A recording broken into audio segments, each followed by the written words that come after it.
Еревандын 23 жаштагы тургуну жаш кыздын башында жүргүмүш турганын айтып, чайнап баштаган.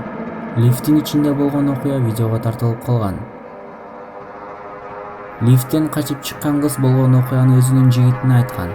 Жигит имараттын күзөтчүлөрүнө жеткирген. Азыркы убакта шектелген адам камакка алынган.